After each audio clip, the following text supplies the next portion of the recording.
بسم اللہ الرحمن الرحیم۔ معزز خواتین و حضرات، ان دنوں پاکستان کے اندر ناموس صحابہ بل کے عنوان سے تمام مذہبی حلقوں میں ایک بحث چھڑی ہوئی ہے۔ کچھ لوگ ناموس صحابہ کے بل کے پاس ہو جانے پر فتح منا رہے ہیں اور کچھ لوگ اس بل کو پاس ہو جانے پر اپنی قوم کے لیے، اپنے ملک کے لیے ایک مہلک وائرس اور ایک خطرے کی علامت قرار دے رہے ہیں۔ ملت شیعہ خیر البریہ اثنا عشریہ پاکستان، جو کہ بانی پاکستان حضرت قائد اعظم محمد علی جناح رحمت اللہ علیہ کی ہم مسلک ہے، اس قوم قبیلے کے اس ناموس صحابہ بل کے پاس ہونے کے پیچھے جو خدشات اور جو تحفظات ہیں وہ کسی طور جھٹلائے نہیں جا سکتے۔ کیوں کہ پاکستان کے اندر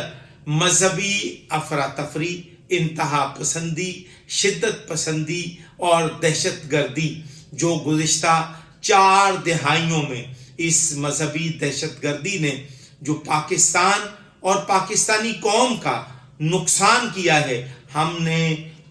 لاکھوں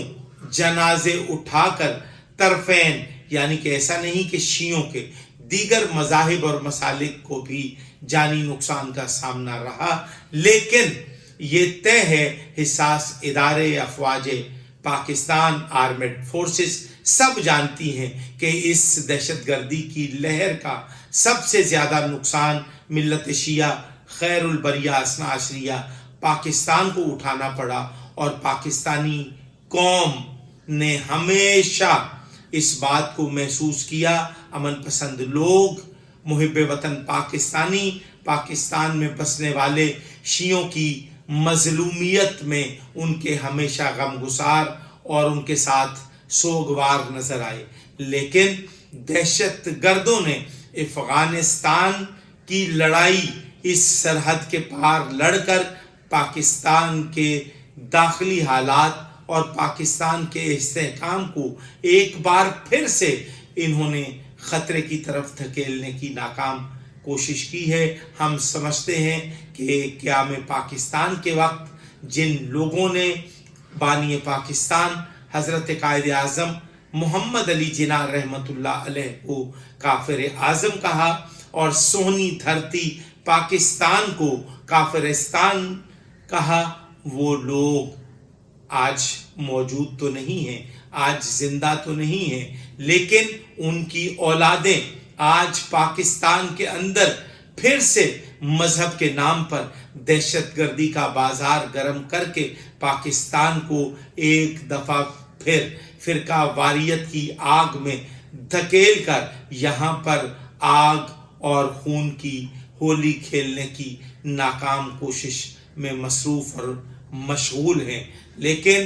ہم بطور محب وطن پاکستانی ہم یہ عہد کرتے ہیں کہ ہم بانی پاکستان محمد علی جناح کی اس مقدس امانت سونی دھرتی پاکستان، جو کہ ان کا ایک عظیم ترکہ اور ان کا ایک عظیم ورثہ ہے، اور ہم ان کے اس عظیم ترکے اور ان کی وراثت کے حقیقی وارث اور جانشین ہیں، اور ہم نے ہی بڑی سے بڑی قربانی دے کر اس ملک کو ہمیشہ سنبھالا دیا ہے، اور قیام پاکستان کے وقت بھی راجہ صاحب محمود آبادی اور قائد اعظم محمد علی جناح کے دیگر رفقا نے جس انہماک، جس دلیری، جس بے باکی اور جس جرت اور ہمت کے ساتھ بے پناہ قربانیاں پیش کی، اور انہوں نے ہمیشہ اپنے جانی اور مالی وسائل قربان کر کے اس ملک کو بنایا تھا، آج میں پاکستان کے بانی محمد علی جناح سکہ رائج الوقت، یعنی کہ جو پاکستان کے کرنسی نوٹ پر جس شخصیت اور جس ہستی کی تصویر ہے وہ مسلکی اعتبار سے شیعہ اثنا عشری تھا، اور وہ بھی اس ناموس صحابہ بل کا احترام نہیں کرتے تھے۔ اور ہم یہ بات واضح کہہ دینا چاہتے ہیں کہ ہمارے مسلمہ عقائد میں ناموس صحابہ کا احترام قطعی واجب نہیں ہے. آپ کے مسلمات کا ہم بے حرمتی نہیں کرتے، لیکن ہم آپ کو یہ بھی اجازت نہیں دیں گے کہ آپ خانوادہ رسالت مآب صلی اللہ علیہ وآلہ وسلم کو دکھ پہنچانے والوں کو، ان کو ایذا پہنچانے والوں کو، اور ان کے لہو سے جن کے ہاتھ تر ہیں ان لوگوں کو اگر ہم صحابیت کی منزل پر آپ لے جاتا ہوا دیکھیں گے یا آپ کرنے کی کوشش کریں گے تو ہم اس کی بھرپور نہ صرف مذمت کریں گے بلکہ ہم ہر فورم پر آپ کے سامنے ایک سیسا پلائی ہوئی دیوار نظر آئیں گے. آج 16 اگست کو بانی پاکستان حضرت قائد اعظم محمد علی جناح رحمت اللہ علیہ کے ہم مسلک قوم قبیلے کی عزت مآب شخصیات یعنی کہ محراب اور منبر سے وابستہ اور متمسک لوگ آج باہم متحد اور منظم ہو کر ایک مشترکہ اور متفقہ لاہ عمل تیار کر رہے ہیں، اور اس کے بعد آپ دیکھیں گے دمادم مست کلندر ہوگا اور ہم سرزمین پاکستان میں جو رائج متفقہ آئین ہے اس کی عملداری اور پاسداری کے مطابق ہم سپریم کورٹ میں جائیں گے. ہم اس بل کے خلاف